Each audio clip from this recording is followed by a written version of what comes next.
নমস্কার বন্ধুরা, আজ আপনাদের সঙ্গে দারুণ স্বাদের আটা দিয়ে লাচ্ছা পরোটা বানিয়ে দেখাবো। ময়দা দিয়ে তো আপনারা প্রায় সময় লাচ্ছা পরোটা তৈরি করে খেয়েছেন। এরকম ভাবে আটা দিয়ে বানিয়ে খেয়ে দেখুন। একদিন খেলে প্রায় দিন আটা দিয়ে বানিয়ে খেতে চাইবেন। আর দেখুন পরোটাগুলোর মধ্যে কত সুন্দর লেয়ার পড়েছে।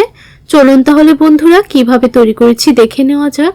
প্রথমে একটা বাটির মধ্যে নিয়ে নিচ্ছি 2 কাপ আটা। আপনারা পরোটাগুলো কতটুকু তৈরি করতে চান সেই পরিমাণটা বুঝে আটা নিয়ে নেবেন। আর নিয়ে নিলাম 1 চামচ চিনি, আর নিয়ে নিচ্ছি 1 টেবিল স্পুন সাদা তেল। এখন খুব ভালো করে ময়ানটা দিয়ে দিতে হবে।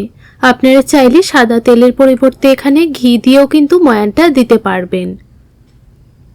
এই দেখুন ভালো করে ময়ান দিয়ে দিয়েছি। এখন অল্প অল্প কুসুম গরম জল দিয়ে একটা সফট ডো বানিয়ে নেব। আর এই ডোটাকে আপনারা একটু কুসুম জল দিয়ে মাখার চেষ্টা করবেন, তাহলে দেখবেন পরোটাগুলো খুবই সফট হবে। আর অনেকক্ষণ সময় রেখে দিলেও কিন্তু পরোটাগুলো সফটই থাকবে।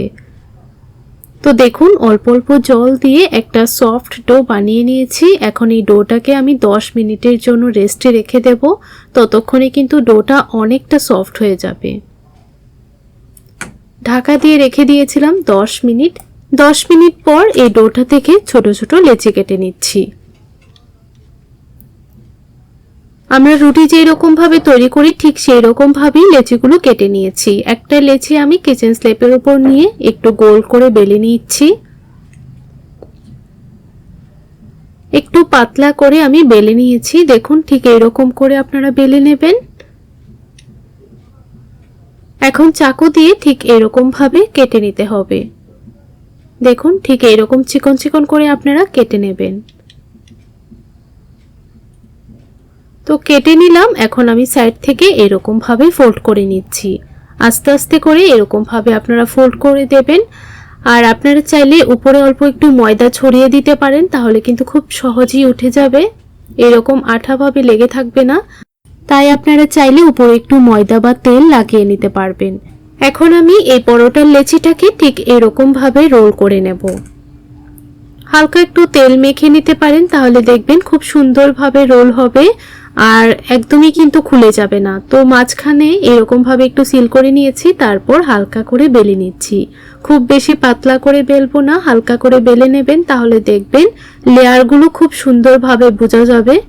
তো সবগুলো পরোটা আমার বেলা হয়ে গেছে। এখন এই পরোটাগুলো ভেজে নেব। ফ্রাই প্যানের মধ্যে হালকা একটু তেল গ্রিস করে নিয়েছিলাম।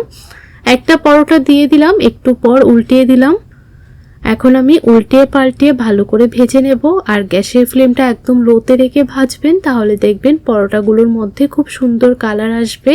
উপরটা ক্রিস্পি হবে আর ভেতরটা কিন্তু একদম সফট থাকবে। তো একটু ভেজে নেওয়ার পর উপরে অল্প একটু ঘি লাগিয়ে দিলাম। এভাবে হালকা হালকা ঘি দিয়ে আমি পরোটাগুলো ভেজে নেব। আপনারা চাইলে ঘিয়ের বদলে বাটার বা তেল দিয়েও কিন্তু পরোটাগুলো ভেজে নিতে পারবেন, তাহলেও দেখবেন খেতে খুবই ভালো লাগবে। তো দেখুন বন্ধুরা পরোটাটা ভাজা হয়ে গেছে। একইভাবে আমি সবগুলো পরোটাই ভেজে নেব। আর দেখুন লেয়ারগুলো কত সুন্দরভাবে বোঝা যাচ্ছে। আপনারাও বাড়িতে এরকম ভাবে আটা দিয়ে লাচ্ছা পরোটা বানিয়ে খেয়ে দেখবেন। একদিন খেলে প্রায় দিন এরকম ভাবেই বানিয়ে খেতে চাইবেন। তো দেখুন কত সুন্দরভাবে লেয়ারগুলো বোঝা যাচ্ছে।